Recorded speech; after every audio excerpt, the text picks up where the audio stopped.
What's up, everyone? We're back with Yu-Gi-Oh! Show Season 2, Episode 2, and we've got the Plant Maestro herself. Introduce yourself, please. Hi, so I'm Jess. I play Plant. Well, I don't just play Plant, but I'm quite known for playing Plant. I have a few ICS tops with Plant, and yeah, that's all I can really say. I got really much to say. Also, so we're so glad to have you, and I think one of the nice things as well. We were talking. I remember we were talking to Callie about it. And he was saying how like American players don't rate us and stuff, and like there's no good players. It's always lovely when we have some of the UK players are really representing, like putting out those YCS tops and stuff. And so yeah, it's really awesome to see. Like someone putting in work for us so that we can definitely say, look, there's some talent across the pond for sure. But, You see, it's the other way around. Like from my experience, is it? it's us saying America is free. It's always one or the other, isn't it? I feel like at some point we need to do like some sort of invitational where we need to get like UK versus US or something. I feel like that would be an absolutely awesome idea. Yeah. I think they have the advantage numbers wise, but yeah. Maybe. Yeah. But So Jess, sorry, go for in it, Dan. terms of like your Yu-Gi-Oh career, for those who may know, like how did you actually get started into competitive Yu-Gi-Oh? Because I'm sure that a lot of people will know you for your accomplishments with the plant deck. Recently made top 64, I believe it was at London. Yeah. So like, how did you get into competitive Yu-Gi-Oh in general? So I played for a long time. I played since I was like 13ish. My first nationals I think 13. Okay. I've been competitive for a while. I topped like my dad originally tried to get me to do something and just go to a locals, or like found like a local kind of things, just like your very like wholesome kind of things. Going and found a locals and I went to that. It was very like child friendly kind of one, and then I started playing just on my own quite a lot. Then I went to a nationals in 2016. I was like a week. I think I was a week too young for too old for Dragon Duel. Uh, I think I bubbled that nationals, but since then I've like the year after in 2017 I topped nationals, then took a bit of break, then I topped a YCS. I got top 8 at YCS London 2018, so I don't just have tops with Plant. Yeah. And then I just kind of continued being competitive from there. Yeah. And then I've obviously got the YCS that London ages ago, then sort of remote results, then obviously with Plant I had the Euros, so Euros top and the recent London top. Yeah, and countless regionals as well, from what I've heard, right? Yeah, I don't know how many regionals. It's above 15. Flipping heck. God. I'm not sure how many. Good stuff. Good I have a stuff. lot of mats. Wow. Gosh. Oh, I feel like Dan was about to. I've got a question, but Dan, have you got one first? Go ahead. I'm fairly sure it was the same question, bro. So go ahead. My one was going to be so, like you said, almost like straight away you were seeing results when you started coming to premier events, I guess. So, what do you think attribute to that? Would you say like, did you have like a testing circle something straight away? Would you say it's just the way you think, or like, yeah? So I did very, very well at my first YCS. So my first YCS, I was first after Swiss. Flipping heck. First YCS. Yeah. Oh, wow. But that was in like back in 2018. So for that, I had no testing circle. Oh, yeah, someone's gone. No, I had no testing circle back then. I had nothing. The main thing I attribute like that top to is the amount of testing I did. Okay. But it wasn't just like testing matches. The main thing I attribute that to is my testing style, which is I used to play against myself a lot. So like, let's say having at the time Dueling Network, having 2 Dueling Network accounts, playing the 2 meta decks, playing against each other with full information, so I could learn how to play around everything in the format. And I think from there, like everything just kind of snowballed from like the first top kind of thing. Okay, yeah, and that's actually really I don't think I've heard anyone else specifically. So, like, I've heard people talk about, for example, testing its hand traps and stuff, and like testing different hands, but I don't think I've heard anyone else say that specific method, which I think is that's quite intense. But yeah, I can imagine. It worked. Yeah, yeah, I can imagine saying like knowing exactly what's going on. I can even imagine as well like the advantage of that is that it's not just the deck you're playing as well, obviously. So you end up learning the whole meta because you know how to play both decks at that stage, right? Yes, like you learn the whole meta. You learn like, especially with things like Ogre is a great. Actually, I think Ash was a great example with Goki at the time because like at YCS I was playing Goki. I was learning how to play around Ash, so since I already always knew when they had Ash, I was always making sure that I could play around it and learning how to play around optimally every time. And that's really, I think, as a player, that skill's transferred for everything. I think, especially with Plant now, like being able to just learn to play around everything and be able to do that without thinking has been a great asset to me. It must almost become like second nature through that level of testing to just play around hand traps and figure out when the most optimal points are, right? Yeah, it definitely became that at like some point, and now it's quite easy to get into the habit because I've done it so much. Like when I was younger, when I was testing those like London 2018 or like the older YCSs, and now it's much easier just to incorporate into testing now. That is sick. I love that. I love that. So the question that I actually had for you, Jess, in terms of like the deck that you're most known for being the Plant sort of Rika Sun Avalon sort of deck, what was it that drew you to that? Because I think it'd be fair to say that like that's a deck that's always been on like the radar, but it's never kind of been talked about in the same sort of way as like other like sort of tier 1-ish decks. So like what was it that drew you to it? So it's a bit of a story because originally I was testing like when we had the Brave package just got released, and we had like decks like I'm trying to give you a good example. Like we had decks like Prank Kids running around and like Oregon combos. So Plank got Sowing. Sowing is the card that essentially made Plank combo exist with Lokai. We got Sowing, and then with the right engine, you could just essentially have Lokai as your one card combo. It was a very bricky combo, but this was like way before Rika's, and I got interested in that deck. Then around Nationals, UK Nationals, we had the Punk stuff, and everyone was playing like Punk Scythe decks, and myself and Alex Robertson came up with this really cool like Punk Synchro deck with Necrosynchron, like synchroing for Baron, and then special summoning the Lokai from deck, and then doing a full combo under that. So it's kind of just evolved to there. Then unfortunately, I got pretty unfortunate, but he got second at that event. With a list I gave him, I think at 10 minutes before the deadline, which was no, I didn't know that. That's happened multiple times.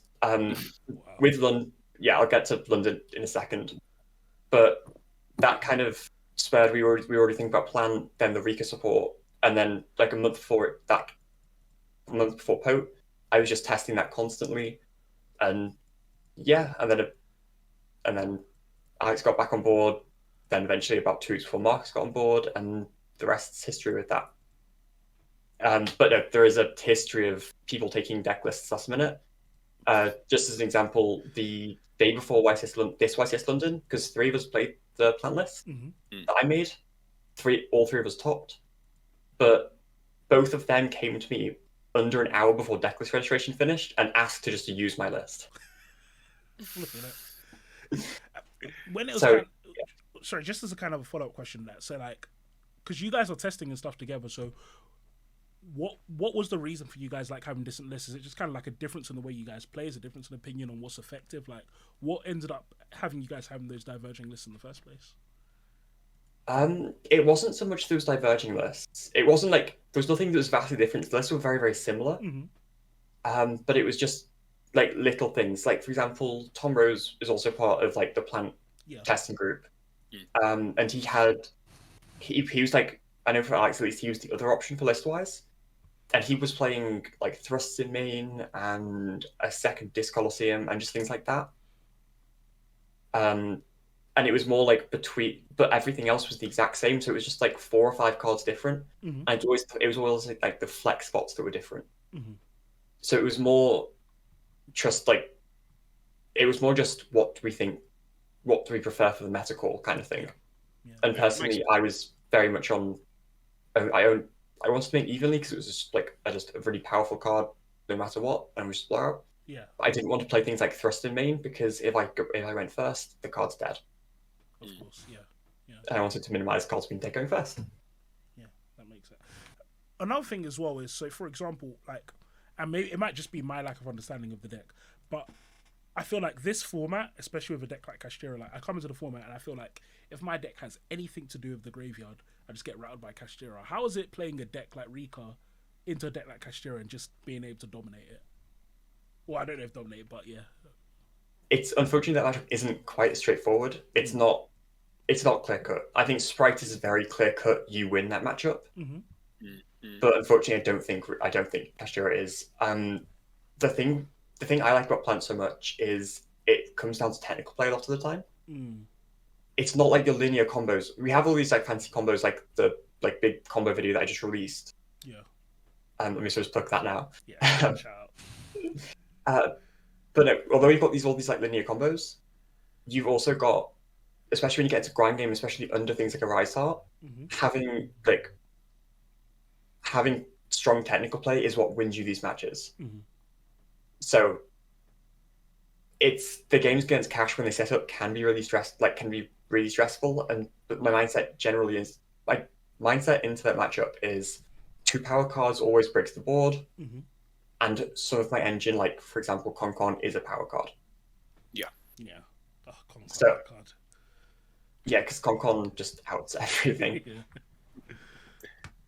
But yeah, the idea is like I'm not too scared of going into Cash because it does sound a little bit kind of cocky, but I know that my technical play against Cash is to a point where I can win the grind game against most Cash players because people don't know Rika well enough to interact optimally every single time. Because it depends on my hand too. No, that makes sense. Like, I think that's not an unfair thing to say, definitely, especially with someone who knows the deck as well as you. Like, and a lot of people probably aren't going to know what Rika does, even though there are people who are dedicated to trying to putting it on the map. But yeah, now I genuinely think it's amazing that like it's clear like that there's players who've got like such a love for this deck, and just seeing the things that he can do like in formats that are, you know, tier 0 and like you have to play X deck. Like I think it's great. Like I remember Tom, the Nats last year when Alex came second with the Plant Link Pro deck, and that final was incredible, to be fair. I will never forget that finals after watching Alex get Zeused for like every single for his life savings. Yeah. It was wild. That was a bad one, definitely. Yeah, I mean, even into that kind of thing, like with nationals, I think there is. I've just lost it, but there was like a really good example that I had. But it's like, I think, especially with, I've now lost that point completely. With like that nationals this example, it really was kind of. That was very much built. All the tech cards were for the format, and it was it rewarded preparing for the format. Definitely like sense. Yeah. So Jess, in terms of like Cyberstorm Access, because we'll get into a little bit of news in a second, how are you feeling, like A, about the format going forward, and B, about just your deck choices going forward? Like, do you think you'll still be sticking with Rickus and Avalon, or do you think you'll be moving on to something a little bit different for events, or do you not want to, kind of give the goo away? So I admit I'm a bit undecided, but I just remember what I was going to say, which go on. I don't think that. So I'll give an example, which is it works for this as well. In tier format, when tier was like tier 0, Ishizu, everything, I still top multiple regionals with Plant. With these weird lists that just counted tier. There's no tier 0 deck going into the next format. There's nothing that's anywhere near as scary as tier. Plant still has the room to play all its flex spots against Super Heavy, all its flex spots against Pally, and it's not limited by what it can play. Like Super Heavy can't play like power cards. Plant gets to play Dark Ruler and all the scary stuff. So I actually quite like Plant's position into the format. especially if everyone's like so focused on the super heavy and all that stuff, where they can't play think cards like evenly, Yeah. which is like the only card that I'm scared of. Yeah, I think literally just before you joined, me and Tom were talking about, and I was because I've been testing Super Heavy, and that's what I was saying. Where it's like the deck is really really crazy, but yeah, just the fact that you can't play like Dark Ruler evenly and stuff like. I don't know what the plan is sometimes because it's like sometimes that's literally the only way you're beating someone. Sometimes is using those power cards. Super Heavy can't do that outside of playing like Kaiju's and like Nib and stuff. So Yeah, it's a bit worrying. It's Yeah, so maybe- weird. I feel like it makes up. I feel like it makes up for the fact that it can't play the power spells, by being able to play so many hand traps. But like, you're not. It like one hand trap doesn't do the same as like what evenly does. It's like there's no real comparison there. So it still like has brought kind of its going second power level down. But It's more, Yeah. For me, it's like card trading. So like into a super heavy board, Dark Rules trading +4, for example, Yeah. and hand traps pretty much always only trading 1 for 1. And in a deck with like 12 stars like super heavy, I don't feel too comfortable just playing a bunch of hand traps and hoping my 1 for 1 trades work when they play a million 1 card starters Yeah. and things just like two monsters can just give them full combo. I feel like all the Super Heavy cards have one of two effects: it's search something or special summon something. They all just do the same thing, but just different flavors of the same kind of search and special. So yes, exactly what you said. And it's like when I'm playing with it, it's like half the time it really just feels like I'm just praying they don't have Droll. Do they have Droll? If they don't have Droll, then it's like whatever. They don't care. They care what they do. I think the thing with Droll is like Droll's like one of those hand traps that just ends turns. Like, so I think Droll's maybe like a little bit different, but in terms of like 1 for 1 trades, like I completely agree with you there, Jess. Actually, like Tom will attest to this. Like, I hate hand traps. Like, I think unless you're playing like 15, you shouldn't. It's so weird. Like hoping that you just snipe them at the right time and like the variance of if they have the extender or not. Like, yeah, I don't know. I think hand traps are weird, but obviously they're good. So it's one of them. I think the best example is the YCS London list that we talked with, because that's pretty much going by that theory. It was mainly Droll and Imperm, because Imperm was more for when you weren't using Imperm as a hand trap, you were more using it to use it as a board breaker because you could combine it with anything. But Droll was like the only real hand trap remained because it was just it was just like a blanket, stops their board. Or it reduces their board to a point where we can win with a board breaker. It's the exact same kind of theory that I'd probably put towards SciEC format, where I wouldn't play these 1 for 1 trade cards, but I would play like Droll because it's more than a 1 for 1 trade. Yeah. No, I think that's correct. To be completely honest, I think like obviously in the discussion of next format, I think there might really only be like 3 actually like good hand traps that do like not decks like hand traps that actually can do enough. Like Gamma feels quite strong next format. This is just from like personal experience and from what I've seen. Like obviously Droll's just amazing. I feel like Gamma in the right circumstances, but like especially against a deck like Pearly, if they don't have the is it the new spell? I have not read a single Pearly card. I just want to clarify. It's not no, it's like it's the I think it's the Searcher, or like the E-Tally. But like yes, like oh, never mind then. Guess I'll just fuck myself. But yeah, no, like Gamma against the normal summon feels kind of okay. And like maybe Ogre, and that one still feels like iffy to me. But I feel like Droll and Gamma are like probably the only 2 that are really worth talking about for next format. I've always thought Ogre was trash. I can't. Even when I'm playing Super Heavy, like the thing about Ogre for me, it's always the same thing where it's like because it doesn't negate anything. It's like a lot of time it just feels very like meh.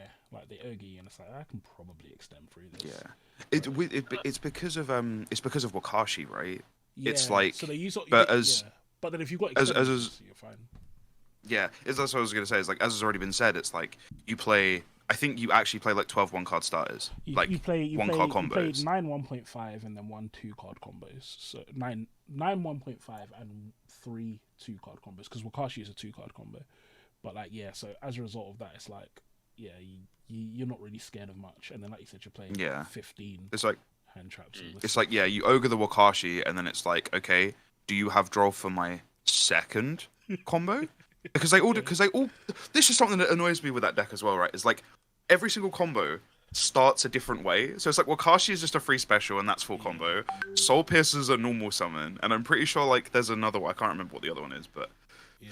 that's just it's just dumb. So that actually lends me into something that I was thinking about last night. It's just come off the top, but I actually like the new way Konami is designing decks. I didn't used to before, but essentially, what it seems like Konami is doing now is that they're moving towards a way of designing decks, and this is applicable with support as well. And Super Heavy and Mathmech are the two best examples of where it's essentially almost every deck can play their combo or their game off one or two cards. Like Konami is really going forward towards this. You look at Mathmech with Circular, even Evil Eye, for example. You look at Evil Eye with what's the new card? I don't know, but Foolishes 2 adds one, and one of the cards at Foolishes obviously gets you another card because it searches, for example. You look at Tier Elements and you look at Kashtira, like they're even Sprite, for example, is basically just loads of two card combos. Konami seems to be really geared towards the idea of you can just always play the game. And the thing is, it's not fun when you're playing an older deck. When you're the person who's not playing one of those new decks. It's very frustrating where it feels like, oh, they're always just going to top deck and win. But when you're playing the new decks, one thing I will admit is that it is a lot more fun to not have to wait 3 turns of just drawing bare bricks. Like, it's bringing me back to like old Monarch format and stuff where it's like you're just drawing brick after brick after brick after brick and hoping you can play the game. Where it's like instead it's like, okay, I've top decked Unicorn, I'm back in the game now, I can do something. I do have to maybe think a bit and clear my board, but I can play. Or it's like I've top decked a tier card, now it's like I can play my roulette game, mill 3 cards, and maybe I'll get to play. And it's like that kind of mentality I actually think it's more fun. I do think it's actually more fun. It leads to just less dead air in the game where it's like there'll be games before where they're lasting 3 or 4 turns, but it's not. Oh, I'm saying 3 or 4 turns. They'll last like 5 or 6 turns, but it's not real 5 or 6 turns because sometimes you're just drawing cards and nothing's happening. Now it's like everything's happening in 1 or 2 turns, but a lot is happening in those 1 or 2 turns, which I do think is quite good. So, Dex, what do you think, guys? I personally like this new design philosophy that Konami seems to be moving towards. It's almost like they have to do it though, right? With the way like For a power deck to- creepers and stuff. Yeah. Like for a deck to actually be able to compete, it's like Yeah. what can they do other than print cards that basically say you win the game? You make the decks that you want to be competitive more consistent. Like okay, yeah, it's really cool. It means like, you know, bricking happens less often, and it means like every deck's able to play. But I also feel like that can be like the downsides of like the competitive decks. You know, oh, this combo, you know, it ends on 7 negates. You have follow up for next turn. Your student loans are paid off. You get a girlfriend, and like you get these combos. But it's like, yeah, but 1 in every 5 hands you just draw unplayable. Whereas like now it's you can still look at it like that with a deck like Kashtira. Yeah, it has like Unicorn as its 1 card combo, but you can just draw non-engine. But it's still obviously considered the best deck. Whereas like these other ones, it is slowly starting to feel like you drew your 1 card combo. If your opponent doesn't have a way to stop it, you are just doing this every single game. So I feel like it's kind of the necessary way to continue power creeping in the game, without like warping the format in terms of like a ban list or just changing how the format works with like set rotation or something like that. Like just completely changing the foundations of the game. But I don't know. It feels kind of weird. I'm in like a middle ground on it, to be honest with you. No, you better That's say just- yes. Which is the one thing I do like about it though is it. Again, it's going to Planet because it's just an example. It's just a good example, but it leaves so much room, like for almost like decks like that where it's a lot of like 1-2 cards. It leaves a lot of room for more, like say, creativity because especially even like Super Heavy in Pearly in. Okay, I think Tear's the odd one out here, but in Cash, in Plan, in Mathmech especially, there's all these like flex spots, and there's so much room to just play, if that's hand traps, board breakers, or like text that things like, let's say Herald of the Abyss in by London List, just all these like things that would never come up before, in like if it was in old format, can just kind of shine through, and I like that for kind of just like creativity reasons. Yeah. 100%. And I think And also, oh, sorry, carry on, Jess. sorry, the other thing is, no, I paused. That's my bad. The other thing is that I think it allows opportunities for older engines to come back in. Yeah. Because if we've got lower combo requirements with like 1-2 card combos, it's easier but we can just have like, you have like 1-2 card combo. Oh, and in like, let's say Draco Slayer, you have this like Magispector engine as well. I know that's a terrible example, but you can like add in the extra engine. Yeah. So it's like, it's also could help to revive other strategies. Yeah, and I was actually, the point I was going to say was on your thing, for example, of something like Herald of the Abyss. I think it's cool that, like, I don't know when Herald of the Abyss was released, but it's nice that, yeah, occasionally you randomly see these old texts that are just like, this card has not been played in like 10 years, but it's good for this format. I feel like that's part of what makes the game, because obviously Yu-Gi-Oh! As a game that's on a set rotation, the ability to pick up a card from 10 years ago and put it in your deck and now it's good, pick up an engine from 5 years ago and put it in your deck and now it's good, I think that's quite cool. So yeah, just to pigeon onto that, yeah, like I said, I think it's quite cool. I think it's a good way forward. For how we design cards. But Dan, you had a topic for us that I'm very interested in discussing. I did. So, Jess, this is one in particular that I want to get your opinion on, because you're someone who I think has got more tops than I've sort of, had Yu-Gi-Oh cards in my life. So I was talking to a friend of mine. We were talking about the validity of like tops, because there are a lot of people who say that X tops don't matter and X tops do matter. Like, Tom, you've top Nats. Jess, you've mentioned your previous tops and stuff before. Fabs, you and I have both top regionals. Some people like say that only YCS tops matter. Some people say that regional tops matter. Like, what are the arguments that some of you guys have heard, like, for and against things like this? And in your opinion, personally, like, what tops do you think? Do you think that certain tops have validity over others, or do you think it's just an event by event basis and like every top is sort of, valuable, I guess, is the right way to describe it? Even though it's rude, I'm going to go first as the person with the least amount of kind of premier tops and stuff. And I'll give you the perspective. And the reason being is because I think as a metric of your own personal skill, I think all tops, of course, matter as your metric of your own skill. So if I'm trying to work out how good I am, then me topping, whether it's a regional, YC, or whatever, it's good. So I'll use myself as an example. So right now, one of my goals is to try and top a tier 2 event. Like I've never topped a tier 2 event. So it'd be nice to hit the top of a YCS or to hit the top of Euros. I don't know. Euros tier 2 is all right. Euros and YCS are the same, if I'm not mistaken. I was under the impression Euros and YCS tier 3, but they tier 3? Oh man, okay then, yeah. Yeah, I don't actually know the actual classification. We class Euros as harder than YCSs. Okay, yeah. So it's like, like, for example, like I see it as like that's a goal of my skill. So it's like another goal of my goals is to actually win a regionals. I've never won a regionals. I want to win at regionals. But at the same time, I think it would be delusional to claim that, for example, someone who's top to YCS it takes the same level of skill to top a YCS as it does to top a regionals. I think of course it doesn't.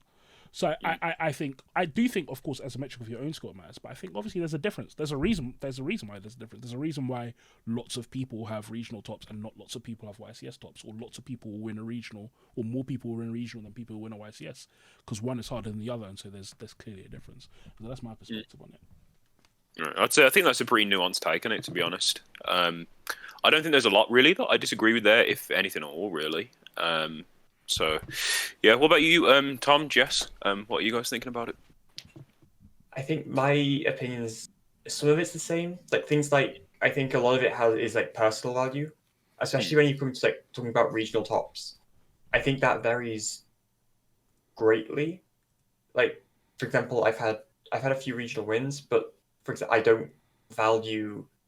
would value a regional top of, like, say, a 150-person regional compared to a regional win of, like, a 40-person regional. Yeah, that makes perfect sense. So it's very, like, it's whatever. It's kind of just personal for that. I don't really count regional tops for much, personally, but that's because I'm more counting into things like YCS tops. Yeah, I think if you're trying to work up to YCS tops, regional tops are a great sign of progress, and they're pretty important for that. The thing I like to argue about is nationals, because nationals isn't a premier top. I would call nationals a big regionals. And I'd like to just go through my reasoning for this because this is a passionate debate. Um, the UK. So let's say UK. I'm not talking about American nationals here. That's a different thing. That's Euros. Mm-hmm. Talking about UK nationals as an example. If we look at like the players UK, we probably have about 20 players in the UK who you wouldn't be. If you looked at the YCS top cut list, Mm-hmm. you wouldn't be surprised to see those 20 players in top cut, right? Mm-hmm. So there's not that many players, probably like 20 to 30 ish. Mm-hmm. Obviously, there's players who are good enough, but like players you wouldn't be surprised to see. Mm-hmm. And UK Nationals is a top cut of 64 for an 800-man event. So you're going to get 40 just regional, just random kind of not those people in top cut or more. Just had a good Yeah. day. Yeah, but it's that. Yeah. It's not. I'm not saying it's a fluke, but it's the same. That's the same kind of same kind of usage you'll see at regionals, ratio wise. Mm-hmm. Because it's like you'll see with regionals, not everyone goes to every regional. You'll have a handful of players who can like top YCSs, like maybe 3 or 4, Mm-hmm. even 5, or even up to maybe 10 if it's a big regional, and then you'll have a bunch of like just decent People who are having a good day. Region. It's always people who have good days. Like you'll have like decent regional players, but they're not like topping a YCS, for example. Mm-hmm. They're just like decent regional players or good regional players. Mm-hmm. So, to me, because that ratio is pretty much the same for regionals and nationals, I kind of just think of nationals as a giant regional. As an ongoing, Yeah. would you say that? Do you think it's just a lower level skill, or could it be? Would you say as well it's a different type of skill that is required to top, for example, a YCS or Euros over regionals, for example? Or would you Yes. say? So then, kind of leaning into that, what would you say is kind of some of the differences in terms of skill, in terms of just it being a skill level thing? So I think nationals is actually the one good thing about national. One of the good things about nationals is it's a very good like step up event. Mm-hmm. Like it's still difficult. It's still like an achievement to top it because it's still, especially for low players, you'll learn. This isn't again just my opinion. You're learning these kind of skills Mm-hmm. to deal with these bigger events because you get. It sounds a little bit bad, but things like people aren't used to dealing with international players straight off, and especially if you get like high intensity, like stress, long days, like people potentially sharking, Mm-hmm. and then there's a big gap between day 1 and day 2 for YCSs. Mm-hmm. The skill level massively increases on day 2. Yeah. So I think those are things that people, especially at a regional level, don't prepare. They're not prepared for. I Sure. think people who are more like acclimated to that and who are more prepared for that generally have a better time at YCSs. 100%. I think that one is actually like the and again it's like it sounds mad, but it's completely true. Like dealing with foreign players, dealing with people who you wouldn't normally interact with is such a game changer when you go to your first big event. Because even something as simple as like, if I don't understand the card at locals, I'm in the UK. Most people speak perfectly fluent English, and so it's as simple as how does this card work? How does that card work? And then it's like I know what's going on. But for example, if you're talking to someone English is not their first language, even that is like it's a game changer in how you have to interact with the game, because now suddenly it's a case of okay, now I have to try and figure out myself. Also, it might be like there's certain ways I might talk as an English speaker that you're clear that I'm saying yeah, this is just happening. So it's like I might use a certain word to say okay, the action's okay. But you're not going to get those same nuances again from someone who English isn't the first language, or perhaps just has different cultures and different ways of interacting as a result. So yeah, that one's definitely a big game changer, and it's one that I for sure noticed. I think when I went to the second YCS I went to was YCS Milan, and it was just hard for that reason as well. Like it's just talking to people who aren't fully English, and it's like I didn't know how to interact with them as well as I could, and then adding on to the fact that again it's like I'm not a super skilled player. So as I'm talking to them, as I'm interacting with them, as I'm trying to do things, it's like I also have to overcome my own skill level and overcome my own understanding of the deck, in addition to the fact that I'm in a foreign country and all of this. Yeah, I think that's a huge one that I didn't think of, but yeah, I think definitely a solid I point. think that's one big difference with like American events as well. I just want to note because like American events don't really have that issue as much, or at all. I don't really know because I haven't been to one, but like it's very it's going to generally be all English rather than the language barrier. And I think the one thing to note with language is just stress. Yeah. Like, especially newer players, or not even newer players, just players who aren't experienced of like playing in these giant events. The stress later on can really get to you, especially if there's like, I've had a few instances where I've gone against players who I can kind of tell are new, Mhm. and something's gone wrong in the game. They fumbled, whatever. I think I had an example of a guy who had cards in his deck box during one event, and it was just like he was just very nervous. And I think the judge, because I called the judge over that, because I think you have to if there's cards on the table, and Yeah. that threw unfortunately that like this has happened 3 or 4 times now. I think like to people, not just to me, to people I know, Mhm. or some things. It throws them off, makes it get like very shaky, and they just misplay. You get in their own That- head, like, right? Yeah, exactly. I think that is another kind of barrier because when you're like, let's say just like even like food issues at YCS, you're not quite often you're dehydrated. It's like stressful. It's very different conditions to a regional, Mhm. and all those little things just add up and cause the stress to get worse, and people misplay because of it. Yeah, definitely. No, yeah, that's something a lot of people wouldn't have thought about. I think some really good points you brought up there, Jess.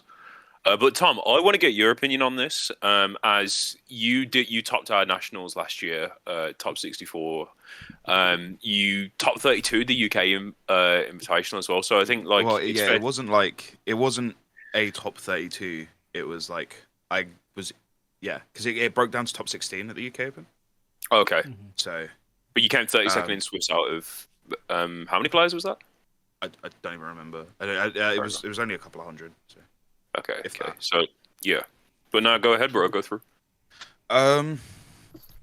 No, I think like again, I feel like this is kind of the cop out answer, but like Fab's pretty much hit the nail on the head. Like it's the tops that you get are like relative to your own progression in the game, and obviously as more high profile players start to top more YCSs, I think like especially the experience that you get, you can kind of come up with a more sort of educated answer for yourself.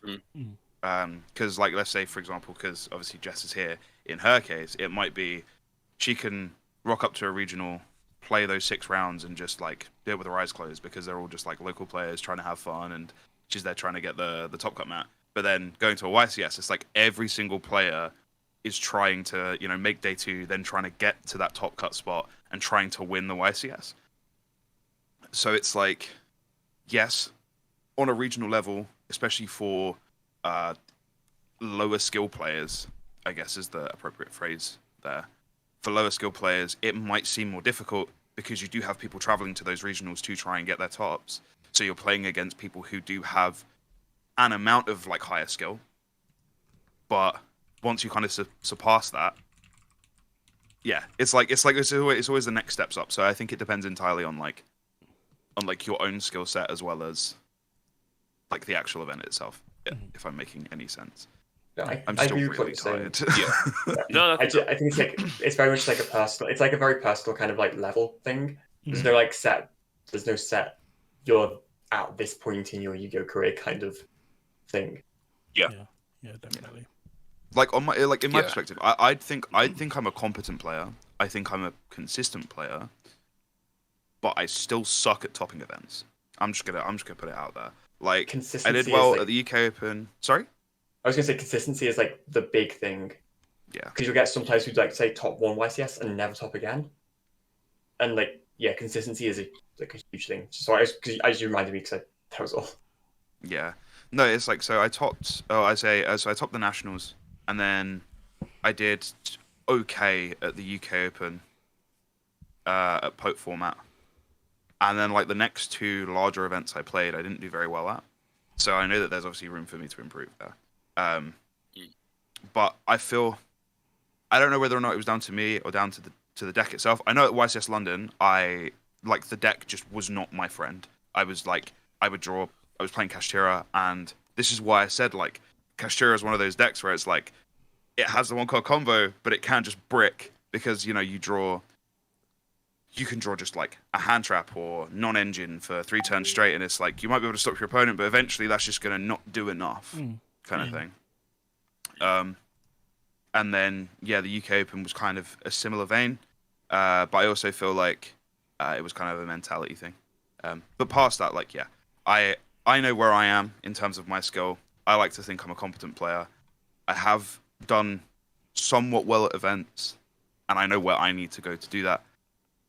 Again, and then on the other side of the spectrum with Jess, she knows where she is, she knows what she wants to do, and it's YCSs and stuff like that, and getting those wins, whereas I'm just here trying to win my first regional, man. That's all I want. just on that consistency thing as well, that was one of the things I noticed straight away when I first started playing, where it was like, some of the players at my locals, it's like, there was different kinds of players. There was the players in my locals where I know sometimes I'll just take a game off them because it's like they might have complete game on the board, but I know they'll just get rattled and mess up their combos sometimes. And then there's some players where it's like, I know no matter what, it's like, as soon as like I even leave my turn and I haven't killed them, I know they're never going to make a mistake. I'm going to die in the next like 4 summons. Like, there's a player right now, I'm in my locals. I feel like I mention Josh every single week, but whatever, I'm going to carry on doing it. But he's playing Kashtira right now, and he never plays into Nib. Never. It's like every single time he plays, if it leaves my turn, no matter what deck I'm playing, I know that I have to have an answer, because he's going to effectively play through my board, and then he's going to do exactly what he needs to, and not more than that to kill me. And just the ability to do that over and over again, it's something you see in those top tier players. They never do. And it's another thing that funny. I don't know if you guys have noticed recently. I feel like DB Grand is like getting stressed recently, because I've been seeing him really roast players on his channel. Like, people will play badly and he'll be talking about, he'll be like, today I was watching it was some playing the 100 Apple Pile deck, and he was roasting the heck out of them. But it's the person I'm trying to remember is there was a branded player who's been on DB Grinder's channel like 2 or 3 times, and it's the same thing. Like, it's like every decision he makes is always correct, and it's like, even as game, I think his name is like Tubbers Apple or something like that. But it's like, as soon as I see his name, it's like, I'm pretty sure he's gonna win, because he's just gonna do the correct things and then win no matter what his hand is. So I definitely think like that consistency point is a huge one. It's one of the big gaps that I often see between amazing players and like just kind of average players. Yeah. It's like, it's going back to Plant again, but I think Plant is like the pinnacle of consistency right now. Because if you just take an example with London, Utrecht, and Euros, we had 3 players playing Plant, or playing Plant lists that we made, all 3 topped. Utrecht, 2 players played Plant, both top. The recent London, 3 players played my Plant list, 3 topped. It's like, I feel like that is just like very like the kind of the pinnacle of consistency. Yeah, 100%. And showing that it's like very much down to not necessarily just the deck build, but definitely player based as well. Yeah. Because there's no that deck isn't appearing anywhere else in Top Cut outside, at least in the EU, outside of those players, or outside of that group right now. Going back a few years, going back to YCS London in 2018, you just reminded me there, Jess. It's like that Danger Dark World FTK deck that was on nobody's map in the EU, and I don't have the figures off the top of my head. I think it was something like there were like maybe 30 people who played it, and was it 70% of them made Top Cut, something like that? No, I think it was around 50 people played it, and I think around 50. It was around half. It was just below half of Top Cut. I think it was around 40%. Yeah, that was it. Yeah, and then just as the Top Cut went on, it was clear that this deck was like insane. But I think it's definitely right. I think when you can see, especially a rogue deck, there's a set amount. There's a small amount of people playing it. Those people are doing incredibly well at the events. Like, it definitely speaks to their abilities as not only like deck builders, but like as pilots as well. But the one thing I'll say on closing about this topic is, if you've topped an event, be it regionals, YCS, even a locals, and someone's trying to put you down for it and say that you're not a good player, like that's their insecurities. Don't let them take that away from you. Like, if you think it's an achievement for yourself, big up your chest. That's all I wanted to say on that, really. No, it's a very like personal thing. It's not like there's no objective standard of good player. Yeah. You can have good players who just have never attended events before. So like, there's no Like Neshu literally didn't go to events until like was it like this year or last year? Something like that, yeah. Solid player. Mm. Yeah, but let's move on to our next topic. So, and well, I guess we've kind of talked about it already, so we'll leave it more on just Kashtira. But what do you think about Kashtira in terms of game design? What is our opinion? Do you think it's a good deck? Do you think it's a bad deck? Or what's the general consensus, guys? Get out of my face. No. So I had this discussion with a couple of my teammates before, and we were talking about what format's worse, and I think this is kind of where this discussion is going to go. I'm just gonna like jump straight in. I think this format, like Kashtira, is worse in the sense of like Worse than the what? Lock 9. Sorry, what were we talking about? Worse than what? Worse than tier. Okay, yeah. You're But- on crud, bro. Respectfully, No, you're but on in the crud. context, shut up, Dan. Let me finish. In the context of like the direct interaction with the opponent, right? Because at least with Tearlament, it gives you the illusion that you can play, right? I am able to place a card on my own fucking field, whereas with Kashtira, it's like, yeah, I'm gonna get perfect knowledge of what you're playing, as well as not let you actually like. You have one zone. You better have something really good to go in that one zone, otherwise you just can't play. And Imagine like preferring being gaslit into thinking you could play Yu-Gi-Oh. Could never be me, man. I can't lie. no, 'cause the That's thing- what I was thinking. Another thing is though, right? Is like, with Kashtira, it's like I've drawn my 3-card combo that locks 9 zones. Like, if you don't, so like let's say you don't open like a going second card, Yeah. and your opponent just gets to lock 9 of your zones. It feels like any man, person, woman, anyone who picks up that deck, gets taught that combo, sees those 3 cards and does the combo, like can stop you from playing the game. Just like that, really, right? Yeah. To be fair, Whereas, to like- back you up, sorry to cut you off. To back you up, I can actually attest to this because at YCS London, I think I was 4-0 going into round 5, and I couldn't remember the lock 9 combo. So me and Tom were outside, and I was like, "What's the combo?" And he told me, and then I just went back and like won a few more games. So yeah, you are right there. Like I'm nowhere near like as like skilled enough to be winning those Yeah. matches. Like just winning Any- off the back of like- a really good deck. Any single player who picks up that deck and gets taught the lock 9 combo and like maybe the 1-card unicorn combo to get you to a Rise Heart will win matches because of how degenerate that combo is. It like so I picked up the deck. I played it in one game before I went to an OTS championship, which isn't like crazy. Couple of okay players there, a couple of decently skillful players, and I went undefeated. I tested the deck literally one game the night before, and I went, sure, I'll take this to an ATS championship. I'll have some fun, and just clobbered everyone because I knew what the 3-card combo was. I knew how to lock my opponent's zones. Whereas you actually did need skill to play a Shizu tier. You needed you needed like to know some of like at least a couple of the lines and like. I would say in the context of the mirror, I would agree. In the context of our matchups, I don't think so. I think the skill you needed in other matchups was. I think the mirror had elements of skill in it, definitely. But I think in most of the other matchups, the power level of TR was just so crazy that you were winning. It's like Dan said. It's like half and half. I've there were a couple of players at my locals. They were absolute stinkers on that deck, man. I'm gonna be real with you. Like He created some real they- enemies at your local. is what it is. Like I'm not necessarily insulting their ability to play other decks, but when it came down to a Shizu tier, they were just absolute stinkers. They just could not play that deck to save their lives.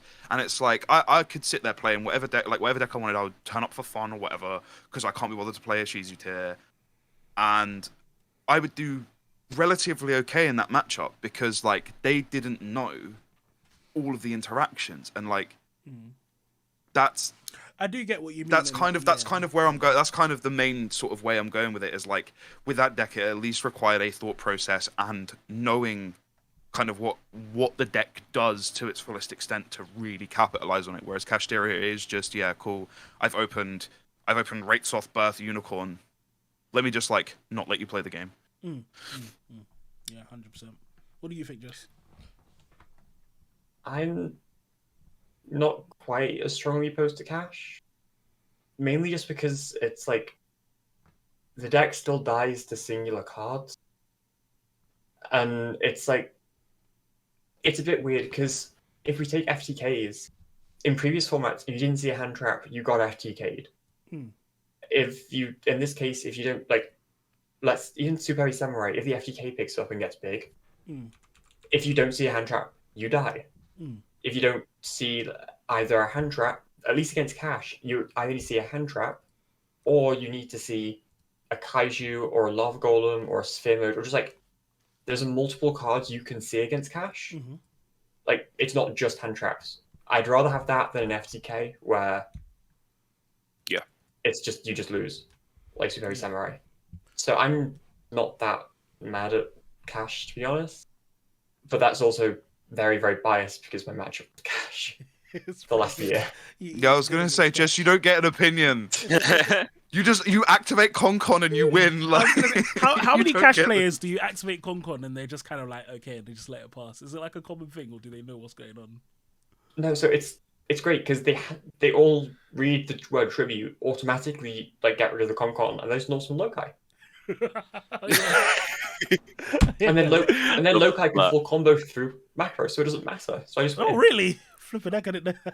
Yeah, I do think that's macro. It's great. Yeah, I do think that's something that's like really cool with, well, I'd say really cool, really like crazy about like players. It's like if you have Concon and they let it through, and you have Glamour, they lose.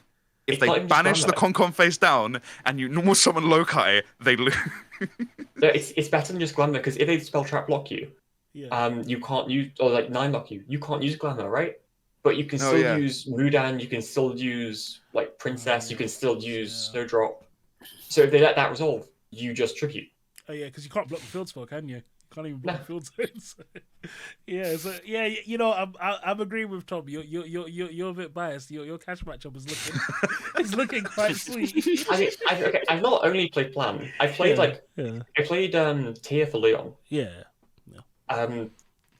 And even though it was like a Shuzu tier, which is obviously, I'd still, although in that case, and I'd rather play against Cash rather than a Mirror. But I'd still like that's probably a bit of an exception. But in general, I'm just not too. Yeah. Cash isn't so overpowering because it doesn't put up negates. Yeah. And I feel like that gives me more versatility with whatever deck I'm playing. That gives me so much more versatility because decks because there's so much more that can hit it than an FTK, like a Shuzu tier. Barely any, like you had Bestials. That was about it. That actually legit and like shifter if you can physically play that actually like really hurt the deck. And trap wise. And board breakers didn't do a thing. Evenly did a bit. That was about it because they had things like crime. But against Cash, you have all the hand traps will, even if they don't have like a massive impact, they will still stop hand trap will still stop the full zone lock. Yeah. And then all your board breakers in theory will do stuff against Cash. If they can't full zone lock you, or your spells board breakers will do stuff, your Kaijus, your Sphere Mage, your Lava Golems, all of them do stuff. So I much prefer the Cash kind of format because it's much more versatile in terms of answers, and it's less just overpowering, in my opinion. Yeah, you really took the Bias. words right out of my mouth there, Jess. Like, to be fair. I think if you look at, before you give your answer there, Dan, I think like the more I think about it, in the upper echelons of play, I think obviously you're going to have more consistent and more knowledgeable players of decks, right? So I can see why you'd be on the opposite end, because obviously like if everyone's playing perfectly, everyone's like doing tier Shizu shenanigans and like not messing up, of course, you're just basically going to auto lose the matchup unless you draw shifter. So no, I understand where you're coming from. I disagree. I will always disagree, but I think that's because I like tier. So Dan, don't play it. Well, I want to hear Dan's opinion. This is just a weekly reminder, by the way, guys. Dan is a Runic player. Just a weekly reminder. Yep, carry on. No, I'm not, man. I used to be. You I'm suck. not anymore. I'm not a Runic player anymore, man. Leave me alone. I play worse decks now. Like, I don't even know what I'm playing now. But anyway, I think I really like the point that you made, Tom, in that Cash rewards players with a lower skill ceiling as opposed to Ishizu Tia. I'm actually a good example here. I can't play Ishizu Tia to save my life. It's just not my play style. Like, I'm comfortable with that. Kashtira, like, I'm fairly competent with the deck, I'd say. But I don't think I have done as well, like, in events, like, what I'm trying to say here. I think the deck carried me to a degree at my performance at London. But I would also say that it's unfair to compare those decks, if I'm being completely honest, because I think Ishizu Tia is probably one of, if not the most powerful and most skillful decks of all time. And I think anyone who disagrees is flat out incorrect, like, respectfully. I disagree with the most skillful. I agree with the most powerful. In terms of, like, maybe skillful is not the right word to say. In terms of, like, how you get rewarded for playing it as a player. In terms of the mirror, I'd say it's very, very skillful. Yeah. Very. Yeah. I mean, look at the format. Like, you had decks that were sacrificing engine pieces to play hard counters, Bestials, Shifter, etc. Like, we haven't seen that in Cash, like, in terms of targeted. Like, yeah, people were playing Book of Eclipse for a bit. Like, but otherwise it's just general board breakers that have utility against other decks, right? Like, I remember the regional season at the start of the year when Ishizu Tia was still around, you had decks just maining 12 cards for Ishizu Tia, and then they go up against Flunder and they'd have to side out 12 cards. Like, it warped deck building. I think Ishizu Tia is just so much more powerful than Kashtira. Like, it's not even funny. But I don't think Kashtira is a bad deck by any means. I think Kashtira is still a very powerful deck. I just think it's like, I don't want to repeat any points that anyone else has made, so I think I'll just leave it there. But I think everyone's kind of just really hit the nails on the head with my opinions, really. Like, but I'd have to side with Jess primarily on this. So I think she summed it up perfectly. What was you had a point there, Jess? What was your point? The only thing is, there's something you didn't mention. I thought you were going to mention, which is about skill with Tia. There's hard evidence that mirror is very skillful, purely just because Tia's, I think, the only deck that we've had multiple 2x YCS winners with a singular deck. That's correct. Yeah, I didn't remember that. Thank you for pointing that out. That is So, true, yeah. actually, that is true. Yeah, I think. Yeah, again, it's like, for me, my problem with Tia was just that I felt as though almost all of the. Essentially, it was you're either playing Tia or you're not playing anything else. That is the thing that I could never get behind with Tia. That always made it for me just very like. Ugh. You're either playing Tia or you're playing hard counter. Yeah, and even the hard. I think. Yeah, I'll never forget YCS Leon. I can't remember what round it was, but it was the Flunder player literally like shifted and like dusted and did like everything against the Tia player and still lost. And it was just mad watching Tia, and it's like, this deck is insane. Like, what is your plan? Because it's not fair even if you draw your crazy blowout cards, they're still probably gonna win because their deck's just better than yours. So like, yeah, I don't even think like my issue is that you had to play Tia or like the hard counter. I think what pissed me off was like, if you want to play Tia, you have to play basically the exact same 60 card main extra inside, and there was basically no wiggle room. Yeah. You had one flex spot in the extra deck maybe, and then you could play Diviner, but like. Yeah, like you saw people do random like one-offs, but it's like, yeah, for the most part, it was the same deck. It was all the same deck. Yeah, and like that's kind of what annoyed me the most about it. But obviously, when you've got like that size of an engine in like both decks, because it's like you have obviously 3 of every tier name minus Rhino Heart because you're playing 2 of that, 3 field spell, terraform, like not even before we even account for terraforming. So it's like you got all that, you've got all the spell traps, and then you have 3 of every Ishizu card, unless you chose to play one Agido.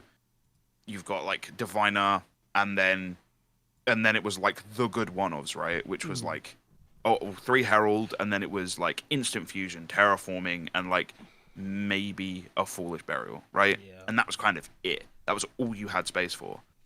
Yeah. Yeah, that's quite insane.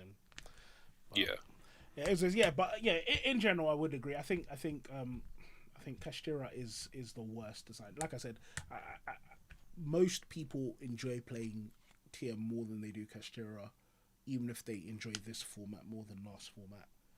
Which I agree with it as well. That I do think definitely. But as opposed to decks that people violently hate, Jess, I noticed on your channel that you have been working a little bit with the Valence deck, which is a deck that I think it's fair to say not a lot of people are familiar with. Talk to us a little bit about the thought process behind picking that deck and like the combo videos and stuff like that. Like, what was it that drew you to Valence? So it's not like it wasn't about specifically Valence.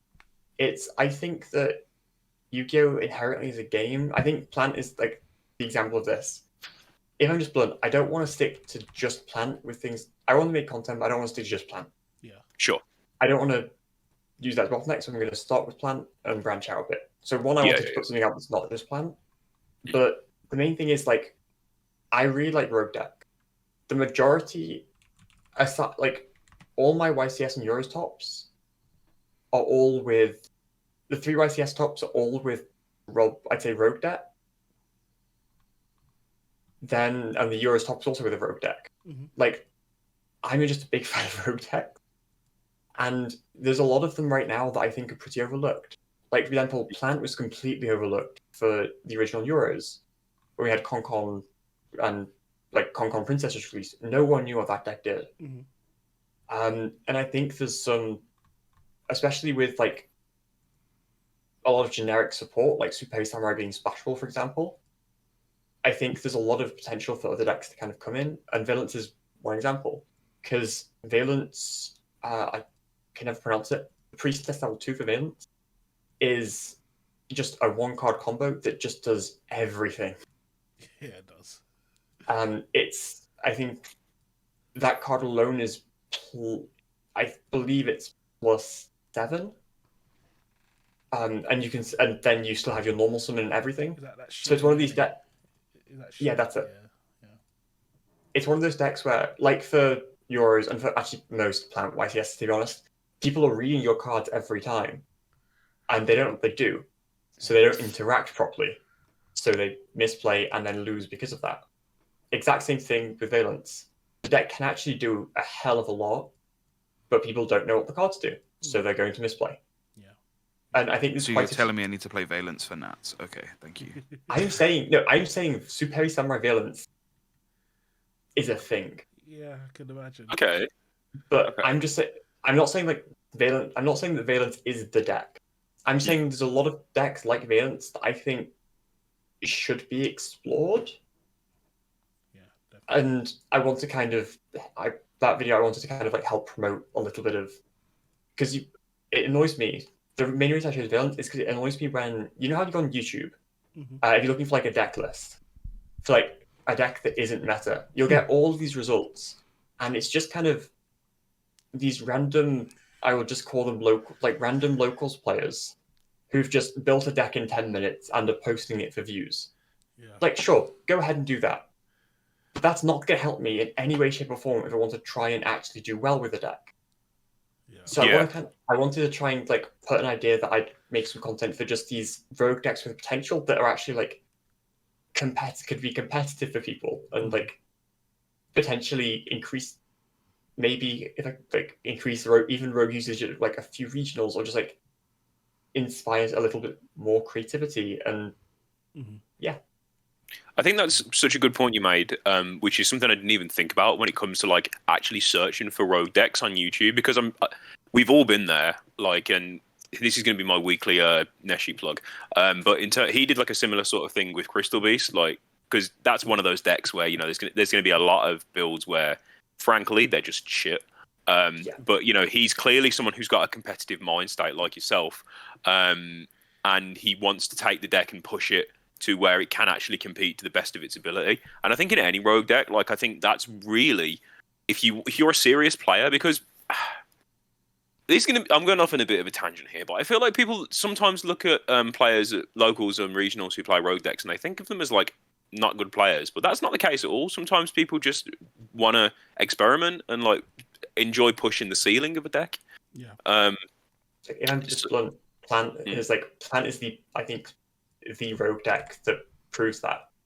Because if we didn't exist innovating that deck for Euros, that would have been one of those rogue decks that people are just playing for fun, and like, well, I say it, at least for a while, it would have been just that like in the background rogue deck that no one really touched. Yeah. And that just like you'll have a few people look down on it, locals for playing it. But now that it's got a little bit more. Even people still don't know what it does, but now it's got a bit more notoriety from like the tops we've had with it. Mm. It's not seen like one of those scrub decks, but it would have. Yeah. And I think I have a little list. I think there's a few decks like that could, like Plant, have these like explosive results, and then bring a bit more just variance and fun. I just find it fun. Bring that into the game. Yeah. And again, this goes back to what I was saying before with regards to Konami's design philosophy. This is why I like how Konami is either bringing new support or bringing certain new archetypes in, because it's like there just seems like there's more options. There's so many decks now. Like I feel like a year or two ago, when I'd want to play a rogue deck, it's like there's only realistically like 3 or 4 that I can actually play. That's like, okay, yeah, it'll be good. Whereas now it's like there are quite a few decks that look at it, it's like, whoa, this actually has a bit of potential. This is actually like a deck that it might need a little bit of like it might need someone else to crack it and break it for me, but it's like it looks like as a deck can actually do something, which I think is really quite cool. And it's better for everyone as well. Like we don't want to see the same Kashtira combo for the next like 2 years. Like it's boring. When we saw that guy playing Super Heavy Samurai in YCS London on the feature map, I don't know about you guys, but that was awesome for me, man. It's quite cool seeing stuff like that. Yeah, definitely. Yeah, 100%. But I'm biased against that guy, but that's for different reasons. Sure. oh no, why are you biased against him? And because I had an issue the round after his feature match, where I was next to him, and I don't know if it was him or the other guy, but I had ended up like trying to move tables due to certain smells. Oh dear. Oh, you know what? That's a big one. Okay. People did. I've said it before. People do full-on biological warfare in Yu-Gi-Oh. It's not okay, man. It's very difficult because like judges don't know how to handle it as well because they haven't been. Yeah. Yeah. I don't think they've been, because like that was handled very, not badly, but like it was very much we'll get someone else, and then eventually it was handled. But it was very much like. Yeah, I think it is difficult if you can't pinpoint the exact person as well, though. So that's a very different note to everything else. It's still wild though. What the heck? Yeah, no, it's quite. Shout before your events, guys. Come on now. Yeah. But look, guys, what we're gonna do, because we are actually over the hour mark, is we are quickly gonna go into the "Am I the Arsehole" segment of the show before we wrap up. So, Jess, how familiar are you with the subreddit "Am I the Arsehole"? Oh, with the subreddit, I thought you meant like a second. Yeah, no, the subreddit. Yeah, I think I know what it is. Yes, awesome. Yeah. So like we essentially read one of the posts and we all come to our own opinions as to whether we think the person is an arsehole or not. So this is gonna go badly. Yeah, it's always interesting. Yeah, they've always been pretty good. I can't lie, but this one is a more interesting one. Especially because I think this one's I feel like the last few ones have been a bit jokey, but this one I'm actually very interesting because people have different opinions on this. So, am I the arsehole for not being honest with my fiance about how much money I'm making? So, and from the way this reads, it seems to be a girl talking about her male. A girl talking about her male fiance. I feel like I've said that right. I don't know. Whatever. So. It goes, my boyfriend and I have been living together for 2 years. We recently moved out of our modest apartment and into a 3-bedroom house. Since the house didn't come with a washer or dryer, we opened up a line of credit for a new set. Our monthly expenses increased by $700. After the move, my boyfriend proposed. It was a surprise, blah, blah, blah. We're paying off a wedding. On a normal month, I make about $600 less than my fiance, and that's what the new budget is planned around. However, on the last couple of paychecks, I've put in overtime and made an extra $900. I have the extra money set up to deposit in a separate account. My fiance knows about the separate account, but I only told them that I was making about an extra $325 of the $900 that they're making. He doesn't know about the other check. I've also donated plasma, which is even more extra money. My fiance is worried about money since we're trying to pay off the washer and dryer, and since we've got to plan our wedding, and there's other things in the house that we need to buy. And I bought something and then lied to my fiance about how much it costed because I'm afraid to tell him how much it spent because I'm still trying to hide her extra money. So, am I the arsehole for keeping the amount of money I'm actually making a secret and not being forthcoming about the price and how much I'm making? What do we think, guys? Because I've got this thought in my head. I'm just going to tee it up. It's weird that you're keeping it a secret when your partner is actively worrying about money and you're making money. Like, that's really weird. Like, because anyone who, anyone will know really money's like a big issue in the world. And anyone who's felt the pinch will know, like, it sucks. If it was a case that, you know, my wife was making more money and like than she said she was, and we were worrying about money, I'd be like, well, why are you I wouldn't be. I'd be more confused than angry. I think I'd be like, well, why are you hiding this from me? Like, I don't know. It's very, very weird. The whole air of it comes off as like selfish. Like, to me, no, it's like in the sense of like, oh yeah, my like. You know, the person who I'm meant to be marrying, who I am lying about my earnings to, by the way. That's the first point I want to make. But they're saying I don't earn this much, but then she's splashing out buying things for herself. You know what I mean? Does that not seem weird? I just want to quickly point out the new thing that she bought, for example, was a weed eater. So it's not like she's like going to Tiffany's and like, okay. Yeah. But it is. okay, so the way it came across was like she Yeah. bought something new for herself, like a new handbag, or like that's Or whatever. But like you know what I mean, like oh, maybe a new piece of jewelry Yeah. or whatever. Yeah. And it's like, oh, it didn't cost this much. You know, it's well within my budget. Yeah. Says with like, you know, a couple extra grand in the bank. Yeah, definitely. I get your perspective, and I would say as well. What's interesting is that, for someone who's supposedly saving for a wedding and worried about money and stuff like that, I'm surprised that you're even able to be this like hide money this effectively. Like, I don't know about you guys, but when I was planning a wedding, like, we had to be like strict and stringent on our budget, and it was like 100%. it would be almost impossible for something extra to come in the house and one of us didn't know about it, because it's like, Yeah. no, there's money. Like, if there's money, it's like there's things that we need to buy. So it is a bit surprising, but Yeah. I'm still gonna hold my opinion for now though. Jess, what do you think? I probably say they're in the wrong. That's if it's especially mainly because it's not even about like the purchasing the thing that we do, or because it's something that both people can use. It's more because if their partner is investing all of their paycheck, like the 600, into something, into like washers, Their drying, future. weddings, which is like it's a joint asset. It's like for both of them, not just they're investing their earnings in both people, and then she's taking her money, and she's taking like extra money and keeping it aside just for her when the boss doesn't know about it. It seems a bit weird, because if everything else is being shared, yeah. Yeah, it gives off very sort of just an odd vibe, I think. Like, why would you? I just don't get why you'd hide it. Like, especially if they weren't getting married, I'd understand it more. I think, because if you're not marrying someone and you move in somewhere, you want to have a fallback, right? Which is completely fine. And I'm not saying that because you're married, like, you don't need a fallback. Like, that's not the case at all. But you'd at least be like, look, I'm setting this money aside. I want to set it aside for myself, for my personal savings. Like, and because anyone who's like got a relationship would probably agree in that it's completely fine for like partners to have their own savings accounts.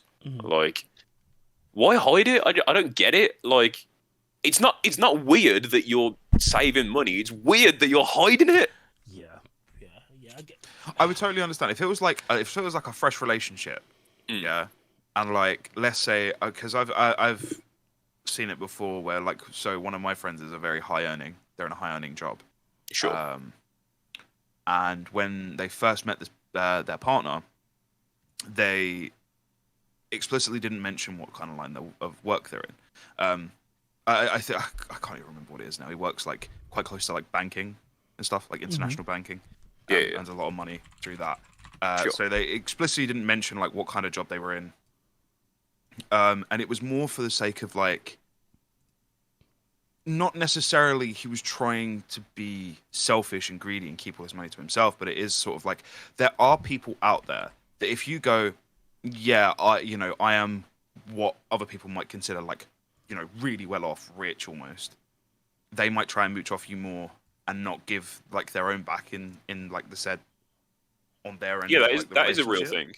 That is a real thing. And not necessarily to say that it is sort of, it's strictly only give and take. If you want to be nice to someone and you want to, gift them with stuff, by all means, whatever. But it is that kind of thing where it's like some people do just mooch, and then they don't expect to have to pay for anything because, oh, you earn more than me. That's how that is. Like, Yeah. But especially in like a marriage, like yeah, you're you've committing gotta to marry that person. yeah, you've got to hope that it's like, yeah, because there's always going to be one person. Generally, there's always going to be one half who earns more than another in a relationship. Generally, like, but if you're marrying, it's like you're literally sharing everything. Like, if you're in need, I'll help you in it.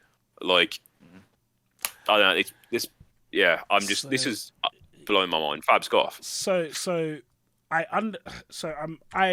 think that I'm a bit more understanding of her behavior, even though I don't think it's correct.